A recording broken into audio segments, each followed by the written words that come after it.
নমস্কার বন্ধুরা, আপনারা কেমন আছেন? আশা করি আপনারা ভালো আছেন, আমিও ভালো আছি।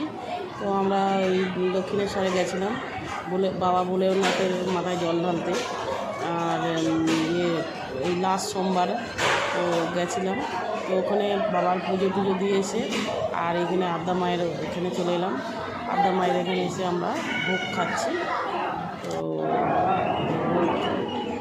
ভোগ দিয়ে গেছে মায়ের প্রসাদ। তো আমরা এখানে এসেছি, এখানে এসে প্রসাদ খাচ্ছি। প্রসাদটা খেয়ে নিয়েছি।